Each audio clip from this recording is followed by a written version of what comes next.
રાજ્યના દરિયા કિનારેથી ફરી એકવાર કરોડો રૂપિયાનું ડ્રગ્સ ઝડપાયું છે. ભારતીય કોસ્ટગાર્ડ અને ગુજરાતની એન્ટી ટેરરિસ્ટ સ્ક્વોડને સંયુક્ત ઓપરેશન હાથ ધરી 1800 કરોડ રૂપિયાના ડ્રગ્સ ભરેલી બોટ જપ્ત કરી વધુ કાર્યવાહી હાથ ધરી છે.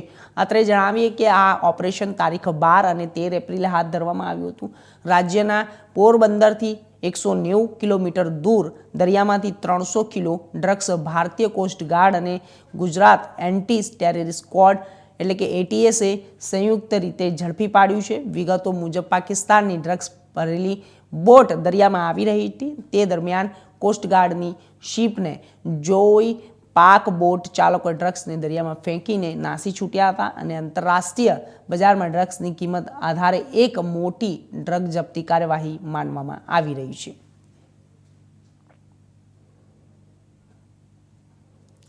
તો આપને જણાવી દઈએ કે જ્યારે 12 અને 13 એપ્રિલના રોજ એક ઓપરેશન હાથ ધરવામાં આવ્યું હતું.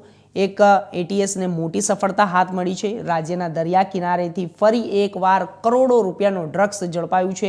ભારતીય કોસ્ટગાર્ડ અને ગુજરાત એન્ટી ટેરરિસ્ટ સ્ક્વોડ એટલે કે એટીએસે સંયુક્ત ઓપરેશન હાથ ધરી 1800 કરોડ રૂપિયાનું ડ્રગ્સ ભરેલી બોટ જપ્ત કરી વધુ કાર્યવાહી હાથ ધરી છે.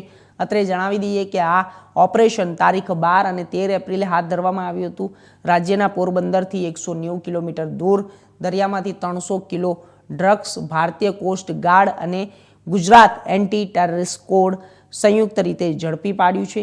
તો વિગતો મુજબ પાકિસ્તાની ડ્રગ ભરેલી દરિયામાં આવી રહી હતી. તે દરમિયાન કોસ્ટગાર્ડની શિપને જોઈ પાક બોટ ચાલકો ડ્રગ્સને દરિયામાં ફેંકીને નાસી છૂટ્યા હતા. આંતરરાષ્ટ્રીય બજારમાં આ ડ્રગ્સની કિંમત આધારે એક મોટી ડ્રગ જપ્તી કાર્યવાહીનું માનવામાં આવી રહ્યું છે.